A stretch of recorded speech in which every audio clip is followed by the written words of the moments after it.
Good morning, viewers. Northeast Window Sandok Jaiba News Analysis meeting Daviri Punamakpu Ahanmamakta Aribam Reshma Taramno Uchari Kakum Uchari. Ngasi Aikogi Pause Singda Karikaram Mamaru over Pausing Punibagi Haibadu Kanan and Nevagamakta, Aikogi Studio as the Lanction Labire, Aikogi Oza Mingo in Panjarabada, PAOJEL CHAOBA, Executive Editor, The Frontier Manipur, Ozab Ahanmamakta Taramno Uchari Kakum. Thank you, Reshma. Oza Ahanbada Aikogi Pause Sing the Ngasi headline on a phone liba Pao Makang and the Lokutage. Aikogi Naharol gi Thodang dagi ahan Lokosagi was a Masida Haribasi, Aikogi Mikal the Saruk Yadanaba, Miam Hubna Firep Lominasi Haina Citizens Association for Rural Development Cardna Miam da Apple Toragli. Masido was a Haribasi, Aikogi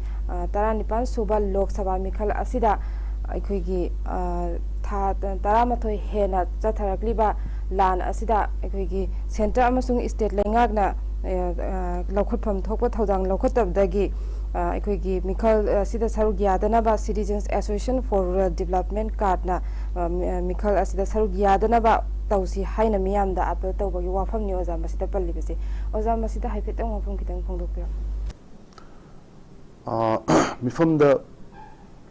Mikalaita, Hanaki, live Mikal Sida Yamna, Miamas Unaribase, penetrate on Unaribase. Change some lakadra, a home lakadra, Havagi Canon, Mu Carnation Yang, have the opposite, lay pots, PMs, Mikudim, Low Pang, have the Say Pado, Neposi, Cantoris, playing action now, quite Yamna, Harumo, the Hosic, Manipur, PM, Habitat, may have no hundred no higher the Kang. I don't Kangner opportunity, I did Manipur Kai, the highest Juzik. Guide by the Zaman High Canada. Adagi Karama Makalgi, Linga Sasunotoise, have a consider Mugi, government educate, no government is not my matosi, Miamgi, Punsi, Amadi, Miamgi, Labor, Lantum, Nak Pivase, Hogi Lenga Amagi, Matoni. Sigi Lenga Sina was a Canana no Palace. BJP na Palmane. Other BJP na Paleva Langaxida Hoigi Mana Paleva Mongsina Aqua Camp Palage, Nataga Aqua Camp Wahalage has the Mi Kudimana Kana later upon Anthony. And a Masi Kudong Sabasi Karigumba Hoigi Langak the Tinarak Pahitar, Langaka Tinarak Pagi, Hoigi Kudong Sabas, come kind of Pange. Madam the Thakrim which Aquina Tarpani Kogi Assembly Canada Wagera, Hujigla, Lok Savagi Mikal Logera, Akogi Public Singi, represent Todeva, Akoi Kolau Oduriba, Akoi Konjil Oduriba, Adugumba, Akoi candidate Miamna, Yaba, consensus candidate Amane, Takatish. Adu Hujigla PMs the Akogi consensus candidate Kana, or do you know how is Kang the Madam the Bochi. Canto driven. Akogi Pantok driven Hajavatare. Adu Miam Ubigata Mudi, Topamudi, according to Sila lady PMZ, Kaidi Kamaino, Kamaino. According to Palms, the Carino. And Siki Palms in the Kamanto do not, according to reality on Topayagate. Hybrid, according to labor punching my engine Numaira. Numai the target, according to Isana, Naksava Dugumba, Lengagni. Adu target Aquina Kedogi, Sidista Yam saying I consider both Jemu Aquina Han tried and tested over missing the Amon Pigadra, Natraga, Piradra, Havagi, questionable labor haita. I don't know. Masigi Pio is Nikaino, Pio is Nikai Marangino. Other Hanos, Paliver, BJP, Masidum Pigadra. Me am laying when you pit me am slang by. Other target the country my apartment. Adagi Atopole candidates in the Pigadra. Others my apartment. Other democracy have a quite a period of Huxley the Isana is highly representative Kanbadugi Kutong Savam Pivini and none of Kalizakan Kangi have Suzu Adugi secret ballot Aina Hoigi Canada Kay Kamanta no support no have to Kang the with the have the Nankan Okaida with Haita. Nangi no wonder problem Lakpayaba, the issue Lakpaya, ma'am say, to wonder with the through secret ballot hai tare adugi pot da nam na nga tani laning from de akoi ni sana lengak sa ba ha bane lengak sa ba sida akoi na kai gumba aram mi du ta ta ga di akoi wajare aduga kai gumba akoi na apa mi ma candidate am thagat pangam ta ga di mana su amutang akoi gi lebak na ta koi khunai manipur gi damak ta kai to pangam ge hai ba sima yeng ma thau ta ra ne khale maram di permanent sum oi ba thabok se masi kan to rank khale akoi gi permanent is bad and hai adu permanent sum oi ta ga di mi do sum mapanga sum hengala kan sida akoi gi mahum sasan sum hengalak pa adu ma sum lesilak ta ga di power sum hengalak pa power se chumna pa ga di power se la pa ga la na sinak ta ga di madu di akoi gi abuse of power hai ta abuse of responsibility akoi gi abuse of responsibility ana mana pa ba lengak ki chupli do adu ma masa ka ki wen sin na ba adagi magi leba ki miyam ki khanda ba public ki khanda ba senmi sing ki khanda ba lomi sing khanda ba adugumba lengak pasing oitare oire haina khanda ga di moi se change to wi matam di pi do ni akoi gi government sina constitution sina adu constitution ni pi ba ya ba se miyam na laiba sei khara khara sing mum da amu exercise to wi abagi right am pi ba ni adugi right to exercise to we abagi sab saba matam du huzik yore ha bani ado sida akoi na vote pam do mi sing di none of the above ana su am yoram su ya kan to rank khale am bo pam de ga na whereas vote ta sau ya roi hai ta ga di maduna kyam na kudong sa phang do ri ge ha bi question du wai ni kan vote sau ya roi do si akoi na munna khanda kan kari mayam gi no ha question dile huzik haba card na hai du so hoi moi huzik leba tangdu dil ta da film sida smain ton mikhal thengna ba si yaning de haiba khotpa adagi manipur gi su aina delhi association haibra something paper thengna ba kan su hoi gi SC ST gi keno si yaw da ta ga de du kana abadi mi mi an fu me am thamai hai tare election ji matang da adun masigi pot si ju akoina munna yeng ma thau ta brain khale ta ga de akoi gi demand nung lei sing se masina hena khoi de hena kanai bra na ta khoi de hen sokpra hai ba su kupna khana ma thau tai hoi moi su organization sing su mai magi hokholun la jena khoi gi mai magi phirep adu bu lau thok pi rei ni however akoina khoi gi vote se kai ma gi ta ga di aram be de ka gi dra adu ta ga di akoi vote thar da ba ga khoi gi achum candidate apha candidate ama khalla kana to na phabra hai ba su amu rethink to ma thau ta bra in khale but at the end of the day masi mi magi natraga apoi voter magi magi right ni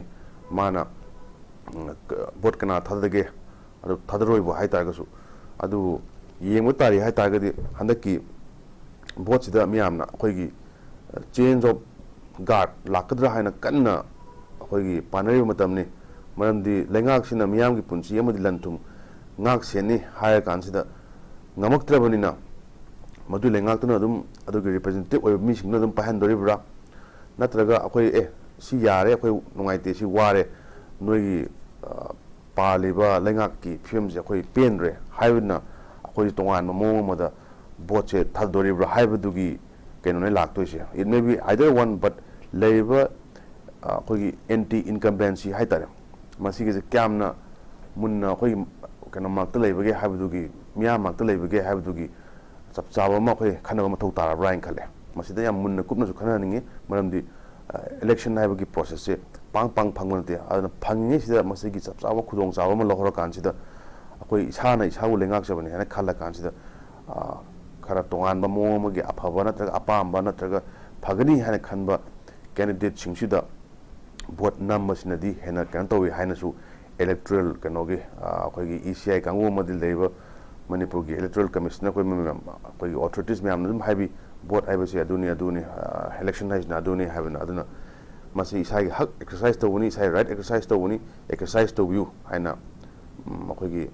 election commission de jo hare bisni aduna last yeng da budi individual ma khan da budi hoji ain to do khomphom ji kaino aina sat ka de crowd dino aina thang do khongthang sin kyam chunggi haibasi mutare tara thona kan sida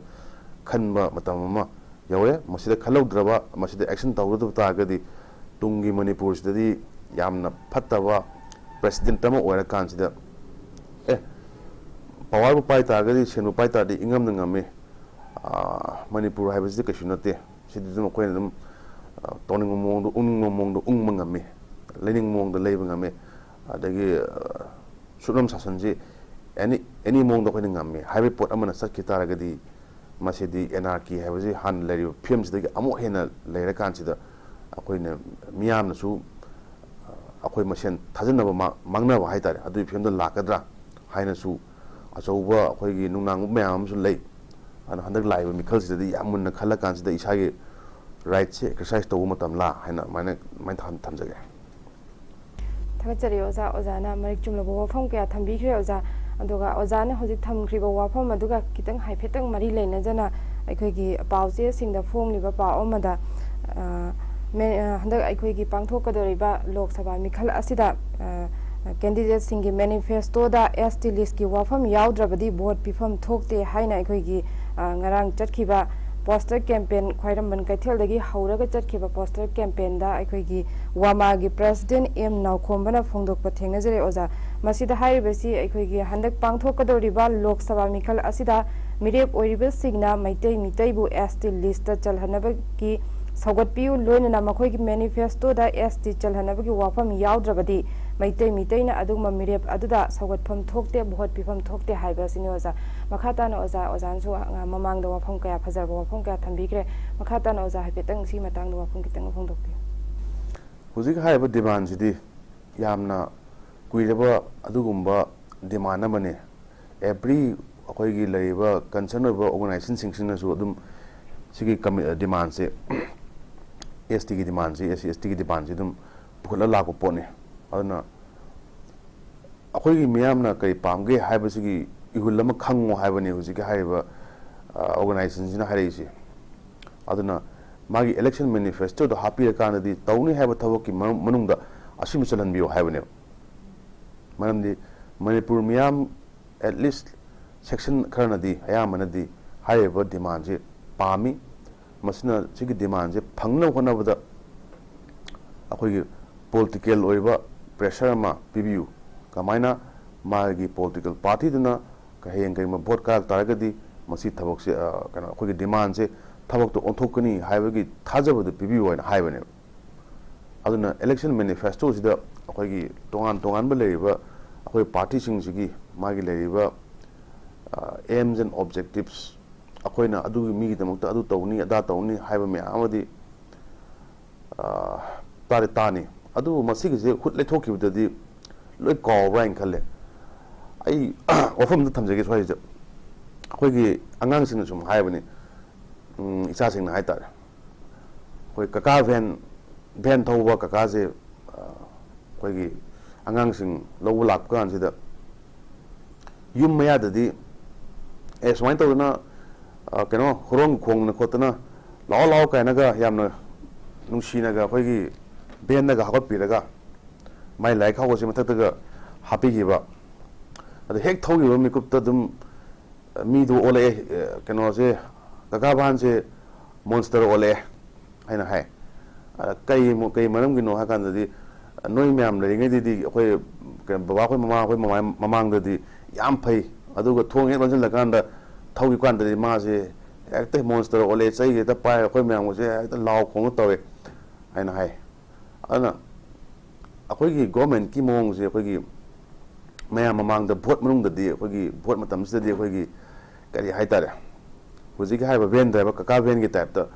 तौबा हाइतारे अखोइ फानाबा तौनी अदगी अदु तौनी लाव खाउ थांगन Paige लाव अदगी नंग इसिंग थानिंगब्रा अदु तौरो खोटब्रा हाइना तौबा अदु once हुजि हाइबा अंगांग the when हेक तौगी तागदि मान थोकुम तौगी हाइतारे अदुना गवर्नमेंट की ले फिल्म सिदी अखोइ लेंगा की ले फिल्म सिदी हुजिगी हाइबा अखोइगी ममा पाना उररोय अंगांग से आई खुत लेरमिना आइना फुगेरा चैगेरा ngangeरा लावगेरा लोइनम यारा पोंगातनी हाइबगी इंटेंशन सिदा अमु थबक तोबसे मसिगी पोटसिने अखोइना कितंग कान तौजरिसे कई हाइजब तारे हाइलाइट तौजनिंगसे मरमदि अखोइगी भोट मतमदा खतंगदा तौबा प्रॉमिस नतबा मया मांगदा खतंग मालहनबा अदुगुंबा केनो हाइजब तारे थाजब पिबा अदगी प्रॉमिस तौबा मया हाइतारे अदना ꯈꯣꯡꯕꯥꯟ ꯑꯃ ꯆꯣꯡꯀꯥꯟꯗ ꯀꯣꯛꯏ ꯍꯥꯏꯕ ꯑꯗꯨꯒꯨꯝꯕ ꯄ꯭ꯔꯣꯃꯤꯁ ꯃꯌꯥꯝ ꯑꯗꯒꯤ ꯍꯧꯖꯤꯛ ꯍꯥꯏꯕ ꯀꯀꯥ ꯚꯥꯟꯒꯤ ꯑꯩꯈꯣꯏꯒꯤ ꯂꯩꯔꯤꯕ ꯐꯤꯕꯝꯗꯨꯗꯤ ꯃꯅꯤꯄꯨꯔ ꯃꯤꯌꯥꯝꯗ ꯇꯧꯕꯤꯒꯅꯨ ꯑꯗꯨꯅ ꯇꯣꯉꯥꯟ ꯇꯣꯉꯥꯟꯕ ꯃꯥꯒꯤ ꯂꯩꯔꯤꯕ ꯗꯤꯃꯥꯟꯁꯤꯡꯁꯤꯗ ꯑꯩꯈꯣꯏꯅꯕꯨ ꯁꯤ ꯆꯦꯡ ꯄꯤꯌꯨ ꯑꯗꯒꯤ ꯑꯩꯈꯣꯏꯒꯤ ꯏꯁꯤꯡ ꯄꯤꯌꯨ ꯑꯗꯩ ꯍꯛꯁꯦꯜꯒꯤ ꯄꯤꯕꯤꯌꯨ ꯑꯗꯒꯤ एजुकेशन मतिक चाहनसी हाइब तोंगान लेब खलाव मैम अमदी SC ST की वगैरह एनी सॉर्ट ऑफ अखोई की केनो ओइबा मियाम की ओइबा डिमांड सिददी हुजिक लेरिबा अखोई खुनाई की अखोई मकोक थोंगिबा सिंग अमदी पॉलिटिकल रिप्रेजेंटेटिव्स मैम सिना मियाम की मोत सिलिना सिनबनिना हायेंग अखोइना पामिसि सिनी हाइबदो मदुगी पॉलिटिकल पार्टी अमदी लेरिबा मीसिंगदुना चप चाना तौबिरे फम थोई अदुगी डिमांड अदुना हायेंग करिगुम्बा कागी तागसु हुजिक लेरिबा नोइना हाइरिबा नोइना तौगनिन हाइख्रिबा अदुगुम्बा डिमांड सिंगसे तौबिरो हायना तोंगान तोंगान ऑर्गेनाइजेशन सिना मिखलगी मतमसिदा नखोइना ख्वाइदगी ओइना मेन ओइना फोकस तौगदबुदी अदुगुम्बा टॉपिक सिंग अदुगुम्बा मियाम की इंटरेस्ट अदुगुम्बा पब्लिक की इंटरेस्ट लेबा हाइबा मियाम की वेलफेयर की ओइबा अदुगुम्बा थबक थोरम सिंगसिनी मसी सिंगसिदा तसेना हाय कानदि हायेंग तुंगदा अखोइना हापसु हापसन व्यू अदुगा हुजिक हाइबा वंस अखोइगी बोट पुकागी तागदी अखोइ इसा इसाना थोकपा नोजु नोन थोक मियाम थोकपा अखोइन थोकपा हाइना ककावेनगी फिल्म दा तौबिरेनो माइन थमजगे थाचरे ओजाना मरिक चुमनबो वफम क्या थंबीख्रे ओजाना हारिबसी अखोइगी इलेक्शन ममांगदना अखोइगी मिरेब ओइरिबा कैंडिडेट ओइरिबा सिंगना अदु तौगनी अदुगा इशू डिमांड अदु लोइसिनगनी हाइना वाफम कया प्रॉमिस कया तौबा अदुगा इलेक्शन मतुंगदना हेक पांगथोक्तबा थेंगनजबा ममांगदसु अदुगुम्बा अदु हंदक्ति तौहनिंगदबगी अदुगुम्बा थोखनिंगदबगी वाफम अदुनी ओजानासु थंबीबसी यामना नुंगाइजे थागचरे ओजा अदुगा मथंगदा अखोइगी पाउचे सिंगदा फोंगनिबा ngasiगी पाउ अमखक्तंग बहुत की वाफम पाउदगी कितंग थैदोकचरगा ओजा मसिदा हारिबसी अखोइगी नुपी आंगांग द चथबा तोंगान तोंगान बा क्राइम द चेनबा अमा कापतोना हादलमले हाइबासिनी ओजा ngarang अखोइगी सिदा पल्लिबसी ओजा आई मते अमतंग पाथोकचरके लिलोंग पुलिस स्टेशन की मनुंग चनबा वाइथौ कॉफी कल्चर मनाक्ता सखंगदबा सिंगना ngarang नुपी आंगांग द चथबा तोंगान तोंगान बा क्राइम द चेनबदा नतना पुलिस कस्टडीदगी नाथोक्तुना चेलुबा नुपा अमा नोंमेन कापतुना हादलमले हाइबासिनी अदुगा लैखिद्रबा नुपा अदुदि कक्चिंग डिस्ट्रिक्ट की मनुंग चनबा सुगनु तांगजेंग खुनौ मनिंग लैकाइदगिनी ममिंगना इरोम चिंखैंगानबा मैतै चही 19 मुक सुरे अपोकपना इरोम ब्रोजेन मितै कौई हाइरि महाग असी अखोइगी नुपी आंगांग द चथबा क्राइम अनीदा ममांग द चेनबगी केस लैरिबा अदुगा पुलिस कस्टडी दगी सु चेनथोखिबगी केस लैरिबा मिसक अमनि हाइना अखोइगी पुलिस की रिपोर्ट दगी फुंदोरप थेंगजरे ओजा मसिदो ओजा हाइबेतंग ओजा की ओइबा मोर कितंग फुंदोकपियो हुजिक लेंगाक अमा पालेसे करम लेंगाक नो हाइबा कांसदा मा मसा मथना ngaksaब ngamdraba लेंगाक अमदि ओय लेंगाक अमा लेबा हाइसे लॉ एंड ऑर्डर लेबम थोय लॉ एंड ऑर्डर हाइसे करिनो हाइबा कांसदा मियाम पुदिमा कीदना अदगी मिपाइबा लेतना अवाटप लेतना हरावना अमदि इसागे सेंस ऑफ सिक्योरिटी म लेनि हिंगदवा पुंसी महिंग मंगातने हुजिक लेरिबा फिल्म सिदी अमुतंग यंगबियो अखोय करम मोंग लेरिगेन युम क्या मई थारगे मी क्या सिनगरगे करम मीना फागरगे कमाइन तो मी सिंगसिना फारगा फुरगे तोंगान बे इंसिडेंट्स में आम लेगरे मसिदा हाइदसु याबा मियाम खंगनरबा हाइता अदु ओइतागदी हुजिकी हाइबा अखोयगी लेरिबा इंसिडेंट मैम क्राइम हाइगेरा अमा हाइगेरा नोमु अखोयना खबरगी ममाइदा उबा कानसु मयेक याम सेंग तारई हाइबा तागदी अदुदा कापसलमे अदगी अदुदा तोरमे अदा तोरमे हाइबा म्याम यावरनि सिदा अदगी कनो हुरानग्रे अदा अंगांगी मनादगी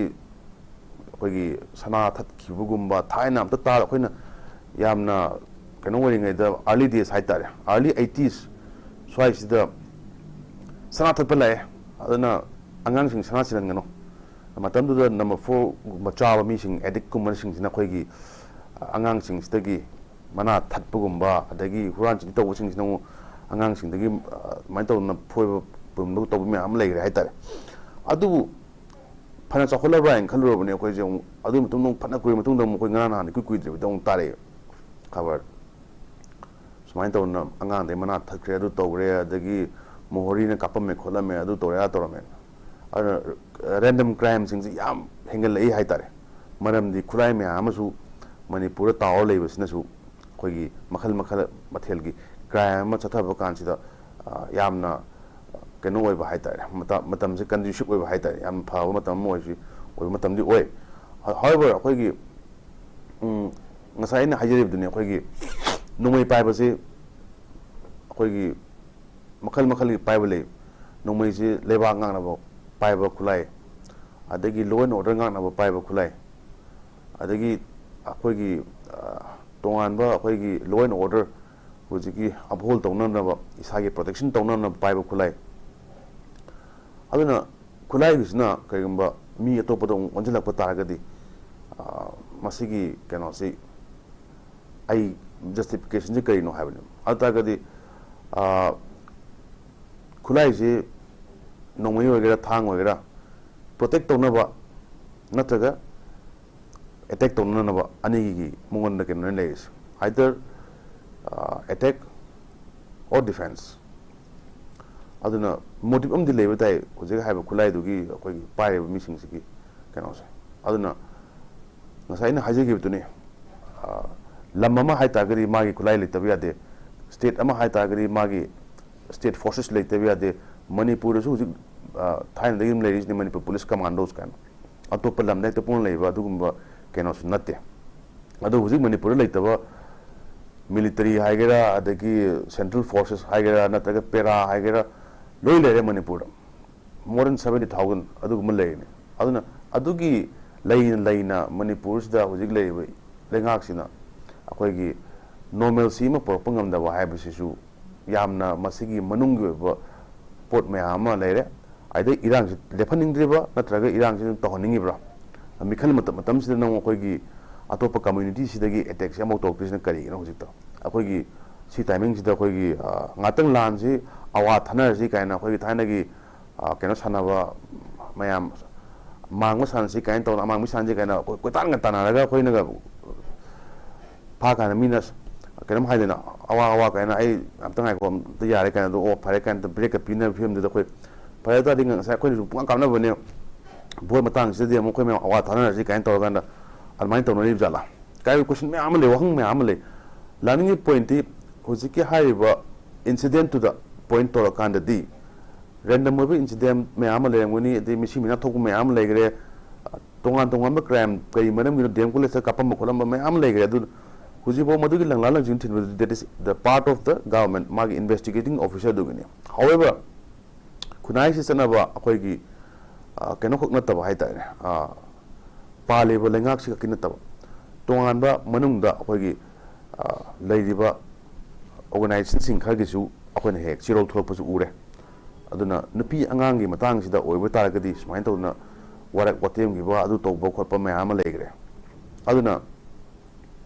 manipur gi leiba judicial system sina india gi leiba my constitution gi makha da pi diba judicial system sina effective se oektrabra thajaba khoi miyam manga abasdista adu oi taragadi akhoi leiba asum bagi damakta akhoi gi aseng bagi damakta hujig haiba tongan ba leiba forces mayam sina mu akhoi gi political oiba akhoi gi kai haijaba tare demand toriba political demand mayam toriba adugumba akhoi organization singi su mai tongan ba keno leramgani my constitution gi matungina chana patha haijaba tare aduna madui matungina akhoi gi adu pitowa ada to wa haibdudi akhoi gi hoi india gi government ki ain constitution gi di wangodi oini adubu mioi khagidi india constitution je mu akhoi kan to de adu to de haina amuk lei pot amane aduna at the end of the day nupi ngang da thopa crime haibasidi khwaidagi akhoi tasena hare kan da masi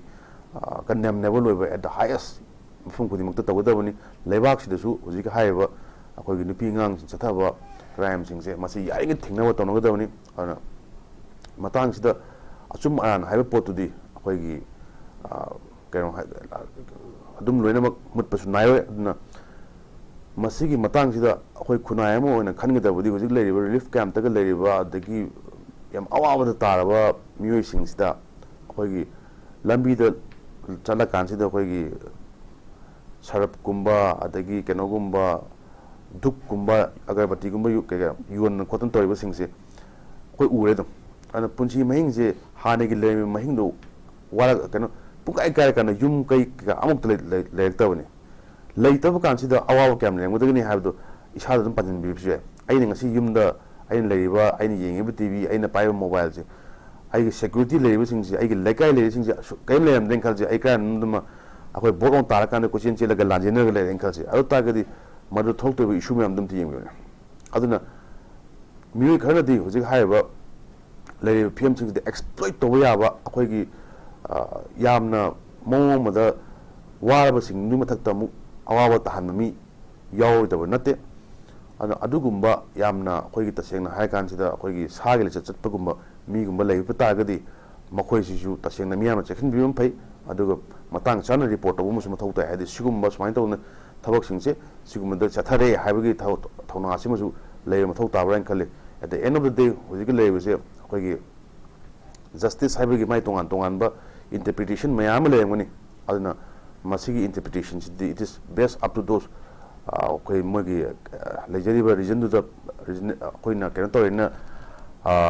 constitution ngi makha chathari ba kangu du da thamgi bana phai end of the day nupi angang na chathagi ba crime sing sidi it should be condemned and stopped smain thamjaga thachari oza yam nungai je oza na marik chumna bo phom kaya phongdok pikre aduga aikoi gi makha chathajarak poina aikoi gi masida pauche singda tongan tongan mong da phongni ba headline amakhakta sanga express tagi lokhuchagi oza masida hairibasi ahongba purakna ba mikhalni haina okram ibobina phongdok piri matang asida oza aikoi gi ngasi gi khana nainabagi tanja asi lojaraga aikoi gi pauche da kari karamba iribagi haibado aikoi gi viewers singa so punna khana khangminabagi tanja adu lojaraga oza masida iribasi oza ai haipetang mate amtang pathokjarake masida haibasi handaki mikhal asi India da ahong puraknaba mikhalni haina hanagi chief minister oi ibobina phongdokhibaga loinana mirep oiriba bimol akoi jamna aikoi gi icha isu inaw singda kannaba miyamna sem sabiyu haiba wafam thamkre haibasini wafam asi ozangarang aikoi gi Manipur Legislative Assembly Mikhalda Oinam Assembly Constituency da RBI Athwale gi ticket mirep oikiba Advocate L Brozen amasung mahaka chatminariba workers sing amadi NISPC da Security Officer Oibiramba Bisnupur Assembly Constituency dagi KS Siam amasung mahaka chatminaba workers sing loinana ngasi INC da yaurakpada taramna okpagi da phongdokhiba wafamni haina palli oza masida ekoigi okram ibobina haibasi center da leiriba Narendra Modi na luchingba state na birena luchingba lengak asina Manipur gi praja singda chatharigliba amadi awangnongpo ki praja singda yengliba meeting asidagi ahong ama puraknaba pangthokpa mikhalni haiba wafam asi phongdokpa thengnajare oza masigi matang da oza kitang oza gi oiba mot phongdokpira moza. Of course, akoi mikhalai di tasing hakan change of guard haijab tare akoi gi paleba lengak si pami apa masing jina bot hadabiyo ojika haiba lengak si da pam da mi sing jina change to biu haibani adugi mandate si miyam da people wai ni aduna ngasagi wahai dong hanjal to rem mayam sem adu sidi tasing hakan da di pen da ta ga di anobu mikhalama khan mihudam khan biro pen da ta ga di atopa party mu khan biro अखोगी multi party system नि India द लेरिसे अदो same thing होजिक लेरिबो मणिपुर लेरिबो अखोगी मी सिंगना सुमाना मतिक चारे मा से ममा लेबा के अमुक्ता आई कथोक चरगे अमुक्ता आई जो कन तो अखोगी मतेंग पांगबियु अखोगी सोमो मतेंग पांगना होना बदा आई सुन पांगजगे हाइबगी पोटनी help me to help you हाइब नेमान हाइसे अदना लेरि फेम सिदि अखोगी होजिक Manipur gi leiba miyam jing sna karama wakan khallige haibu wai ne akhoi hujig leiba dum tangdu leita da ba punchi khoi gi mahing sida dum nungai ribra masini henna nungai ba leibra natraga akhoi sidagi change pambra akhoi normal oiba amadi law and order leiba adugumba lenga ama pambra natraga hujig leiba khoi gi wild west haijaba tare kawoi myam nungai paina kan sida khoi myam kan to na bi film sida leise sigum sidum yabra yawmi lenguni yada mi lenguni aya mi duna kamain to na kai da change to ninge yada mi duna kai da change to ninge haibagi potu gi chap chaba akhoi gi kenoma hai tare ꯑꯣꯟꯅꯅꯕ ꯅꯥꯞꯆꯩ ꯑꯃ ꯍꯥꯏꯖꯕ ꯇꯥꯔꯦ ꯑꯗꯨꯒꯤ ꯄꯣꯠꯇꯨꯅꯦꯕ ꯍꯧꯖꯤꯛ ꯑꯩꯈꯣꯏ ꯂꯩꯔꯤꯕ ꯏꯂꯦꯛꯁꯟꯒꯤ ꯀꯩꯅꯣꯁꯦ ꯑꯗꯨꯅ ꯃꯁꯤꯒꯤ ꯏꯂꯦꯛꯁꯟꯁꯤꯗ ꯍꯧꯖꯤꯛꯀꯤ ꯆꯦꯟꯖ ꯑꯣꯐ ꯒꯥꯔꯗ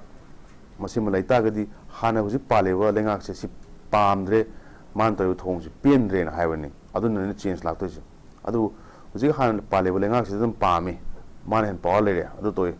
ꯆꯠꯃꯤꯟꯅ ꯇꯥꯔꯦ ꯍꯥꯏꯕꯗꯨꯗꯤ ꯃꯥꯏ ꯋꯥꯈꯜꯂꯣꯟꯅꯤ ꯑꯗꯨꯅ ꯉꯁꯥꯏ ꯑꯩꯅ ꯍꯥꯏꯖꯕꯗꯨꯅꯤ ꯕꯦꯂꯠ ꯍꯥꯏꯕꯁꯤꯗꯤ ꯑꯩꯈꯣꯏ ꯆꯦꯟꯖꯅꯤ ꯃꯁꯤꯅ ꯑꯩꯈꯣꯏ ꯆꯦꯟꯖ ꯄꯨꯔꯛꯇꯣꯏꯅꯤ ꯑꯗꯨꯅ ꯃꯁꯤ ꯆꯦꯟꯖꯁꯦ ꯄꯥꯝꯕ꯭ꯔꯥ ꯅꯠꯇ꯭ꯔꯒ ꯄꯥꯝꯗ꯭ꯔꯕ ꯍꯥꯏꯗꯨꯗꯤ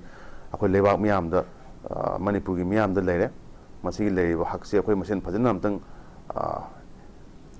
ꯔꯦꯁꯄꯣꯟꯁꯤꯕꯤꯂꯤꯇꯤꯁꯤ ꯂꯧꯃꯤꯟꯅꯔ ꯀꯥꯟꯁꯤꯗ ꯃꯗꯨꯒꯤ ꯀꯂꯦꯛꯇꯤꯞ ꯔꯦꯁꯄꯣꯟꯁꯤꯕꯤꯂꯤꯇꯤꯗꯨ ꯑꯃꯠꯇ ꯑꯣꯏꯅ ꯄꯨꯟꯁꯤꯜꯂ ꯀꯥꯟꯁꯤꯗ ꯑꯃꯨꯛꯇꯪꯗꯤ ꯃꯅꯤꯄꯨꯔꯁꯦ ꯑꯃꯨꯛꯇꯪ ꯀꯟꯅꯅꯕ ꯑꯆꯧꯕ ꯊꯧꯗꯥꯡ ꯑꯝꯇ ꯂꯧꯕꯤꯌꯨ ꯍꯥꯏꯕꯒꯤ मधुगी रिक्वेस्ट ने मैम अखोई ma'am pull-up Manipur कन्वीनसी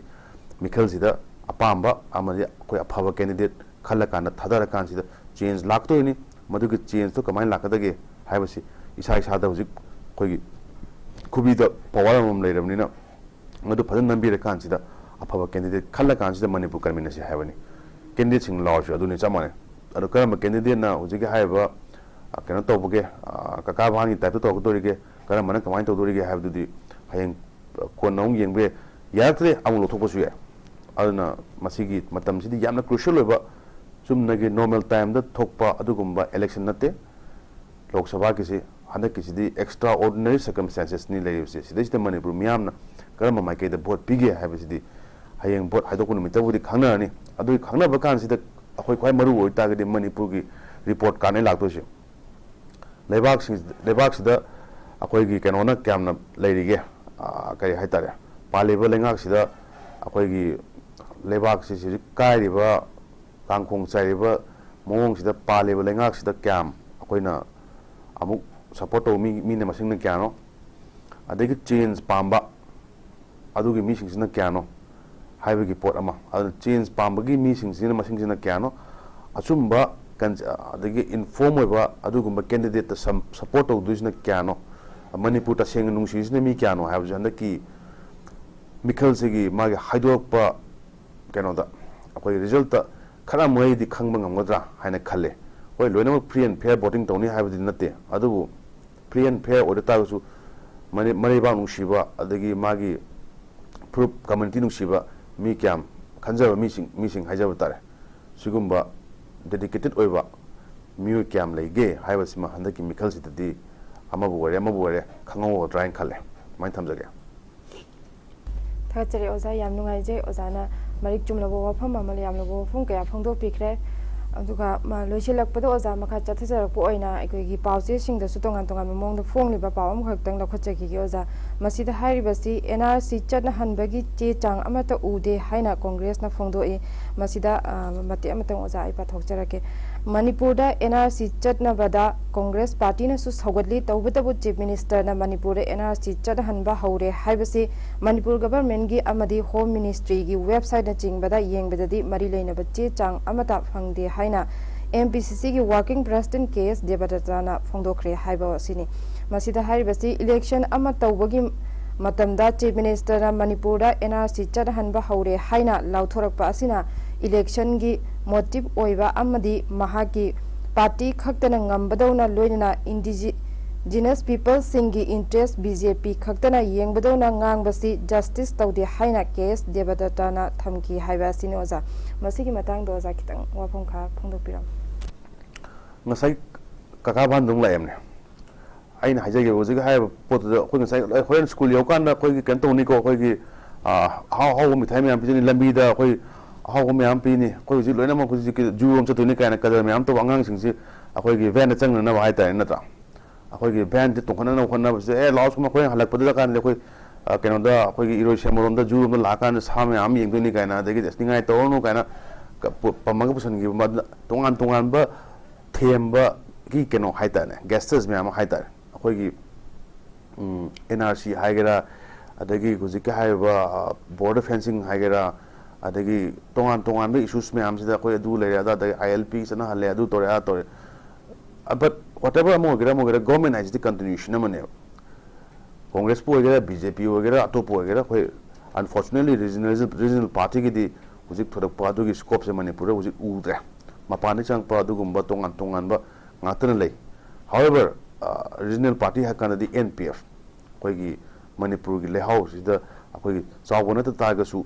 yam chawa strong holama BJP na ba tongjeri ba adugumba regional party ma haitare aduna masigumba chatli pot na mane ana akoi gi di maitei kano gi di community gi di huzik lejeri ba akoi gi MPP gi haibu sisu huzik judicial da issue khar leibadagi court issue khar leibadagi adagi magi pangthokpada operational oiba thawak singsida khara khurok thangnabadagi akoigi mirep lepiba akoigi candidate bhau independent candidate oin thole MPP gi mohota laningi point hi akoina regional politics tawbasida mathog yam tare haina akoi candidate khana su phongdokpa ade miyam su ngangpa tanare chinglomdadi NPF na akoi kana tawre kari haijaba tare BJP gi support su phangre aduga kuki gi community singdagi di hojik mirep mu thadokte ana yengdawdi akoina kuki singna su kai do kai maram gino akoina moina vote mikhalda mi mo thadokte su kai maram gino